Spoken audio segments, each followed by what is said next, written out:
Hawick at Mansfield Park up against Edinburgh visitors Boroughmuir. Tony Stanger, fresh from his last-minute try against the Aussies at Murrayfield. Plenty of talking points in the bar.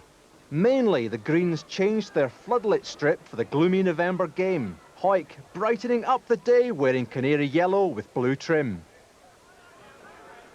Boroughmuir relish a good forward drive, and this looked likely to be the area that would cause Hawick most concern. Captain and number 8 Stuart Reid took up the challenge. Also in the fray, number 7 flanker Ronnie Kirkpatrick, the former Jed Forest captain, a new signing this season for Muir. Another Borderer doing some ducking and diving was one-time Peebles player Graham Beveridge. The scrum half set it up for Kirkpatrick, who drove on again, and a struggling Hawick gave away a penalty. Lock Ian Elliott diving in.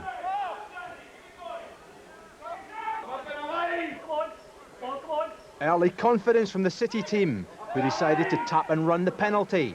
Sean Lenine went off on one of his elusive runs, found Kirkpatrick, who fed Darren Burns, and the lock surged in for the opening try. Fly half Bruce Rickey hit an impressive touchline kick, and Muir were 7-0 up.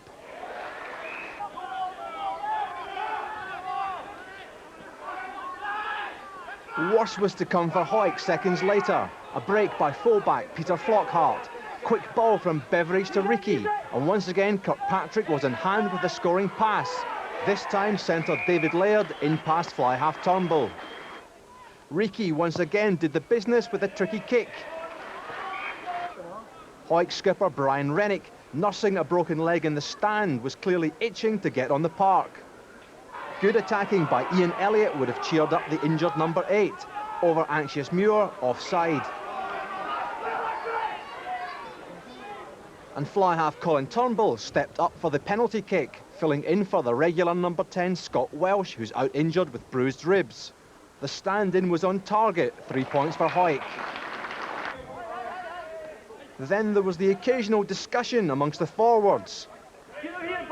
And a blindside move by Beveridge opened up acres of space for left winger Ali McLean, who slipped his way past fullback Gregor Sharp, and then a whole flock of canaries for the softest of tries.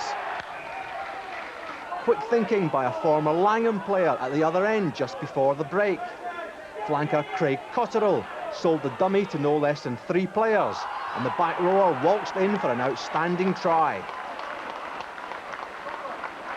Turnbull added the conversion, and Hawick trailed 19-10 at half-time.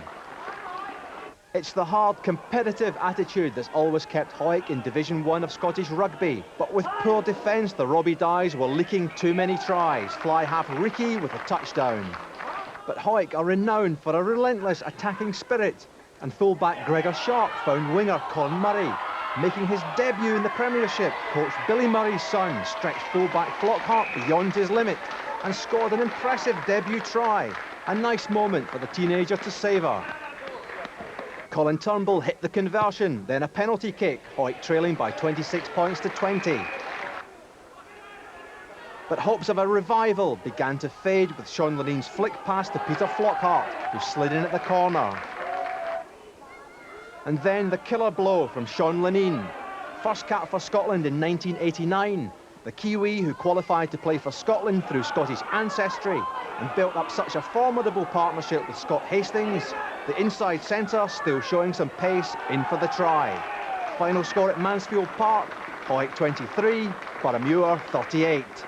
We made chances, and at the end of the day, if you don't take your chances, especially when you're not winning a lot of ball, you're always going to struggle. Well, it's always hard, and at the first game of the season against Hawick we lost 23-20, and we didn't really do ourselves justice. It was always a hard game against Hawick. We've lost the last 2 times against them, and we came down here on a mission. We haven't played very well this season, to be honest. We're a lot of new young lads. I think I'm the oldest in the team by about 9 years, which gives an idea of our average age. On a personal level, you must have been pleased to see your son make his debut. I said a wee bit shaky start, but come the second half, he played quite well. And on your debut, you scored a fairly sensational try. How did that feel? Felt really good, really good. I think it was Gregor. I was wide out and just like taking the ball there. It kind of was a bit static. The fullback just came up and I kind of done a wee shimmy and ruined him in. A wee dive. So after 7 games, the table stands with unbeaten Melrose on top. Hawick are lying 5th, and Jed